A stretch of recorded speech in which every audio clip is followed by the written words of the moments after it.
నమస్తే, welcome to Leo. Pushpa 2లో ఒక డైలాగ్ ఉంది. పుష్ప నేషనల్ కాదు ఇంటర్నేషనల్ అన్నట్టు జగన్ కూడా పూర్తి ఖండాంతరాలు దాటిపోయాడు. దేశాలలో కేసులు నమోదు చేసుకుంటున్నాడు. మొత్తానికి అదానితో జగన్ కేసు ఏంటి, న్యూయార్క్లో ఏం జరిగింది అనే దానిపై మనతో పాటు సూర్యదేవ లత గారు ఉన్నారు. వారిని అడిగి తెలుసుకుందాం. మేడం నమస్తే. నమస్తే మేడం, జగన్కి సంబంధించి ఏపీలో ఎలాంటి కేసులు ఉన్నాయో అందరికీ తెలిసిందే. అది ఈడీ కేసులు కావచ్చు, లేదంటే మిగతా క్రిమినల్ కేసులు కావచ్చు, లేదా వివేకానందరివి కావచ్చు, ఇవన్నీ ఒక ఎత్తు.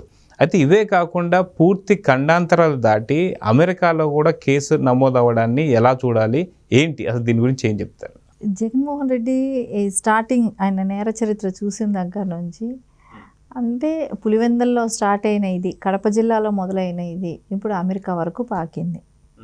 అంటే మనం చూసాం 43,000 ఈడీలు అని చెప్పి సిబిఐ కానివ్వండి, ఈడీ కేసులు కానివ్వండి, ఇవన్నీ చూసాం. అవి ఎదుర్కొంటూనే ఉన్నాడు, జైలుకి వెళ్ళాడు, ఇంకా అవి బెయిల్ మీద బయట ఉన్నాడు, అవి నడుస్తూనే ఉన్నాయి. ఇంకా కొత్త కేసులు అంటే ఇప్పుడు జరిగిన కరప్షన్, ఈ 5 ఏళ్ళ జరిగిన వాటిని ఎదుర్కోవాల్సింది ఉంది. ఇది ఎలా ఉండంగానే ఇంకా అమెరికా లాంటి దేశాలని కూడా, అంటే ఇక్కడిది ఇండియాది సరిపోలేదండి వీళ్ళకి, ఇంకా అమెరికా నుంచి కూడా లంచాలకి అలవాటు పడ్డాడు. అంటే అక్కడ నుంచి వచ్చే డబ్బులు, అంటే ఆదాని లాంటి వాళ్ళని అడ్డం పెట్టుకొని వాళ్ళ దగ్గర లంచాలు తీసుకొని 1750 కోట్లు అక్కడ వాళ్ళ దగ్గర లంచం తీసుకోవటం జరిగింది. సరే ఈరోజు మొత్తం బయట వచ్చింది. నిన్న వాళ్ళ చెల్లెలు కూడా ప్రెస్ మీట్ పెట్టి చెప్పింది. అంటే దేశం వదిలేసి ఇంటర్నేషనల్ క్రిమినల్ అయిపోయాడు. సో నేషనలే ఎందుకు ఉండాలి, ఇంటర్నేషనల్గా ఉంటే ఇంకా పేరు బాగా ఉంటుంది అనుకున్నాడో ఏమో, కానీ మొత్తానికి ఇండియా పరువు తీసేశాడండి. ఇప్పటి వరకు ఏ సీఎం కూడా, అంటే మాజీ సీఎంలు కూడా ఎవరు కూడా ఇంత ఇది ఎక్కడ జరగలే మన ఇండియాలోని. అలాంటిది ఒక మాజీ సీఎంగా ఉన్న వ్యక్తి ఇలాంటి కేసుల్లో ఇరుక్కొని ఇట్లా ఇండియా పరువు తీయటం అనేది మన దేశానికి అనేది చాలా చెడ్డ పేరు తీసుకురావటమే. ఎందుకంటే ఒక ఇండియా మీద ఒక గౌరవం ఉంది అందరికీ ప్రపంచవ్యాప్తంగా. సరే ఎదిగే దశలో ఉన్న ఇండియాని ఇలాంటి వాళ్ళ మూలాన మన దేశం పరువు తీస్తున్నారనేది చూడండి. అంటే జగన్మోహన్ రెడ్డి మూలాన మొత్తానికి ఒక ఆంధ్ర ప్రజలే కాదండి, ఇండియా మొత్తం కూడా బాధపడే టైం తీసుకొచ్చేసాడు. ఇది ఎవరికి కూడా మంచిది కాదు. ఇలాంటి వాళ్ళకి ఇప్పటికైనా సరే సంఘంలో ఉండటానికి, ఇప్పుడైతే మొత్తం ఇప్పుడు ఇంటర్నేషనల్గా ఇట్లాంటి క్రిమినల్స్ అందరూ బయట వస్తున్నారు కాబట్టి ఇతను చేసినటువన్నీ కూడా ఖచ్చితంగా రేపొద్దున అమెరికాకి వెళ్ళాలి, ఎదుర్కోవాల్సిన అవసరం ఉంటుంది. దానిలో అక్కడ ఒకవేళ శిక్ష పడితే అక్కడే జైల్లో ఉండాల్సింది ఉంటుంది. ఆయనకి ఏది ఏమైనా కూడా పర్లేదు, మనీ ముందు. అంటే పార్టీని కూడా అడ్డం పెట్టుకునేది ఎందుకు? డబ్బులు సంపాదించడం కోసమే. అంతేగాని ఏదో దేశ సేవ చేయాలనో, ప్రజలకు ఏదో చేయాలనో, ఆయన నమ్ముకున్న వాళ్ళకి చేయాలనేదో, అది ఒక రాజశేఖర్ రెడ్డి గారి టైంలో అయిపోయింది ఆ పీరియడ్. ఆయన నమ్ముకున్న వాళ్ళకి చేస్తారని అంటాం. కానీ జగన్మోహన్ రెడ్డి గారికి వచ్చిన తర్వాత నేనే అనేది ఒక స్వార్థం ఆయనకి. నేను ఒక్కడే బాగుండాలి, నేనే బాగుండాలి నాకు, అంటే ఆయన భార్య పిల్లల వరకు అంతవరకు, ఇంకే ఎవరిని గురించి పట్టించుకునే పరిస్థితి లేదు. ఆ అత్యాశతోనే కదా ఈ రోజున అమెరికాలో కూడా ఇలాంటివి చేస్తున్నాడు. అక్కడి నుంచి వచ్చే వాటికి ఈయన కమిషన్ ఎంతో ముందే చెప్పేస్తున్నాడు, ఈయన లంచాలు ఎంతో ముందే చెప్పేస్తున్నాడు. ఈ రోజున ఇంటర్నేషనల్ లెవెల్లో ఈయన పేరు ఈ రోజున మారుమోగుతూ ఉంది. అయితే గతంలో మనం చూసుకుంటే దాదాపు షర్మిల గారికి ఆస్తి పంపకాల సంబంధం చూసాం. అయితే ఎప్పుడైతే సీఎం కాకముందే దాదాపు 1,00,000 కోట్ల పైచిలకు తన ఆస్తులు ఉంటాయని చెప్పి అనుకుంది, కాస్త ఈ 5 ఏళ్లలో దాదాపు ఇంకొక 100 రెట్లు కాదు 500 రెట్లు, అంటే దాదాపు 5 లక్షల కోట్లు సంపాదించేసుకున్నాడని చెప్పేసి అయితే ఒక వార్త. సో ఎందుకు ఇంత ధనదాహం అని చెప్పేసి అనుకోవాలి? అంటే దాదాపు ఒక ఏ వ్యక్తికి లేనంత ఆశ ఉందా డబ్బు పైన అంటే ఏమంటారు? అంటే ఆయనకి మనీ మైండ్, ముందు కావాల్సింది డబ్బులు. ఈ జైలుకి వెళ్తామనే భయం లేదు, వెళ్తే ఏమవుద్ది, నాకేం భయం లేదు, నేను వెళ్ళినా మళ్ళీ బయట వస్తాను, డబ్బులు ఉంది కాబట్టి మేనేజ్ చేస్తాను. సో అదేలాగా ఆయన ఫ్యామిలీ కూడా తీసుకుంటే అలాగే అనిపిస్తుంది.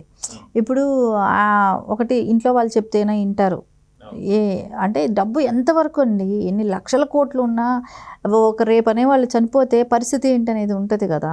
ఏం చేసుకుంటారు అంత డబ్బు అనేది లేదు ఆయనకి. ఆయనకి కావాల్సిన డబ్బు ఇంకా ఇంట్లో వాళ్ళ ఫ్యామిలీ మెంబర్స్ వాళ్ళ పిల్లలైనా చెప్పచ్చు, వాళ్ళ వైఫ్ అయినా చెప్పచ్చేమో. సో మనీకి ఇచ్చే అంత ఇంపార్టెంట్ మనుషుల మీద ఇవ్వట్లేదు. ఆ మనుషులకి ఆ ఇంపార్టెంట్ ఇస్తే తల్లి చెల్లి దూరం అయి ఉండేవాళ్ళు కాదు, వివేకానంద రెడ్డి గారు చనిపోయే వాళ్ళు కాదు. ఎందుకంటే అక్కడ కూడా డబ్బుతోనే కదా ముడిపడింది. సో ఫ్యామిలీ మొత్తం కూడా చిన్నాభిన్నం అవడానికి కూడా కారణం మనీ కదా అక్కడ. సో మనీ మైండ్ ఇంకా దానికంటూ ఒక లిమిట్ లేకుండా పోయింది. సో ఎంతకైనా సరే ఏమైనా చేయాలి, ఎవరైనా చచ్చిపోవాలి, అధికారం కోసం ఎవరైనా. ఇప్పుడు అధికారం కూడా డబ్బుల కోసమే ఆయనకి. ఆ క్యాడర్ అంతా కూడా వాడుకునేది డబ్బుల కోసమే. ఇప్పుడు వైసీపీ క్యాడర్ అంతా కూడా జగన్ సంపాదించుకోవటం కోసం పనిచేస్తున్నారండి. జగన్మోహన్ రెడ్డిని కొన్ని లక్షల కోట్లకి అధిపతిని చేయటానికి పనిచేస్తున్నారే కానీ వాళ్ళకి అర్థం అవ్వాలి. వైసీపీ నాయకులకి కానివ్వండి, కార్యకర్తలకే కానివ్వండి, వాళ్ళకి అర్థం అవ్వాల్సిన విషయం ఒకటేనండి ఇక్కడ. సో ఆయన జగన్మోహన్ రెడ్డిని లక్షల కోట్లకి అధిపతిని చేయటానికి, రాష్ట్రాన్ని అప్పులు చేయటానికి వీళ్ళందరినీ వాడుకుంటున్నాడు. రేపు పొద్దున ఇప్పుడు చూడండి, అందరి మీద కేసులు పడినా ఏం జరిగినా కూడా ఏం పట్టించుకుంటున్నాడు. సో వాళ్ళ కోసం ఏమైనా ఫైట్ చేయగలుగుతున్నా, వాళ్ళ గురించి ఏమైనా నిలబడుతున్నాడా? ఇదంతా ఒకటే, ఆయనకు కావాల్సింది మనీ. సో ఆయన వెనకాల మేనేజ్మెంట్ కూడా బాగానే చేస్తున్నారు. ఈ లెక్కన మేనేజ్మెంట్ చేసేది ఎవరు? కుటుంబ సభ్యులే. కుటుంబం అంటే వాళ్ళ వైఫ్ కావచ్చు, వాళ్ళ పిల్లలు కావచ్చు, వాళ్ళు మేనేజ్మెంట్ చేస్తున్నారు. అంటే ఈ డబ్బులంతా కూడా ఎలా తరలిస్తున్నారు, ఎక్కడ దాస్తున్నారు అంటే చూసాం మనం. దానికి కూడా ఆధారాలు కనపడుతూనే ఉన్నాయి. ప్రత్యేక విమానాలు వేసుకొని వెళ్ళటం, అంటే ఇక్కడ నుంచి ప్రత్యేక విమానాలు వేసుకొని వెళ్తున్నారంటే ఎంత తీసుకెళ్తున్నారు, ఎన్ని కోట్లు తరలిస్తున్నారు ఇక్కడ నుంచి. ఇవన్నీ మనకు కానీ ఆలోచిస్తే ఇవంతా చాలా పెద్ద ఇది. మనం కంటైనర్ల పరంగా పట్టుకోవటం చూసాము. ఇన్ని జరుగుతుంటే కూడా జగన్మోహన్ రెడ్డికి ఇంత భయం లేదు అని అంటే ఈ వ్యవస్థల్ని ఏ రకంగా మేనేజ్ చేస్తున్నాడు.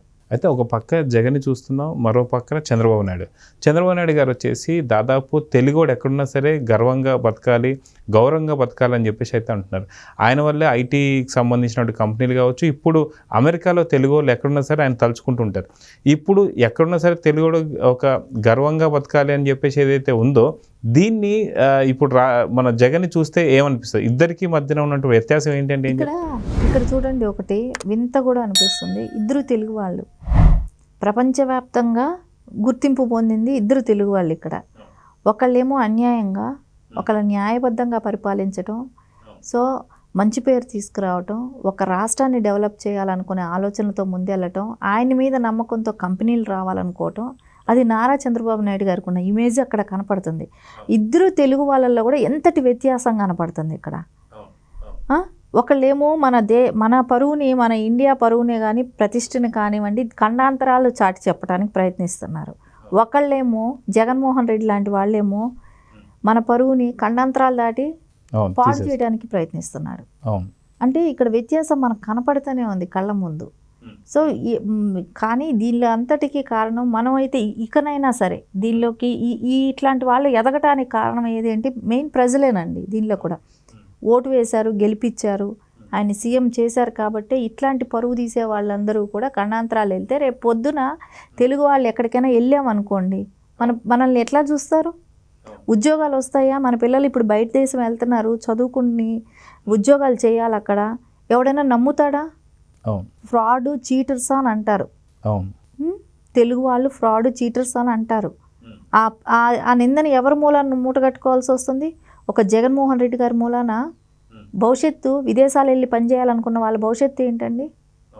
ఇప్పుడు చంద్రబాబు నాయుడు గారు, ఇప్పుడు మనం ఎక్కడికైనా వెళ్తే తెల్లవాళ్ళు కూడా చెప్తున్నారు, ఏ దేశం వెళ్ళినా కూడా చంద్రబాబు నాయుడు గారు అనేది ఆయన పేరు అంత ఇమేజ్ ఉంది బయట. ఆయన మూలాన తెలుగు వాళ్ళకి ఇన్ని సంవత్సరాలు ఒక గొప్పగా ఆలోచించారు. వాళ్ళు ఏ పనైనా చేయగలుగుతారు, కష్టపడే తత్వం ఉంది, వాళ్ళు మంచిగా చదువుకోగలుగుతారు, అన్ని రకాల మంచి పేరు ఉన్న వాళ్ళని ఈ రోజున జగన్మోహన్ రెడ్డి మూలాన ఆ పేరుని చెడగొడుతున్నాడు. సో చూద్దాం మేడం, ఖచ్చితంగా జగన్ ఖండాంతరాలు దాటి తన అవినీతిని కావచ్చు, ఒక తెలుగుడుకున్న పరువును తీస్తున్నారు. మరో పక్కన చంద్రబాబు నాయుడు గారు ఏమో తెలుగుడు ఎక్కడున్నా సరే కాలర్ ఎత్తుకొని తిరగాలని చెప్పి ఆయన చూస్తున్నారు. సో ఇద్దరి మధ్య వ్యత్యాసం చూస్తున్నాం. సో చూద్దాం మొత్తానికి జగన్ కేసు ఏం కాబోతుంది అనేది. నమస్తే. నమస్తే. Please subscribe to Leo News for more videos.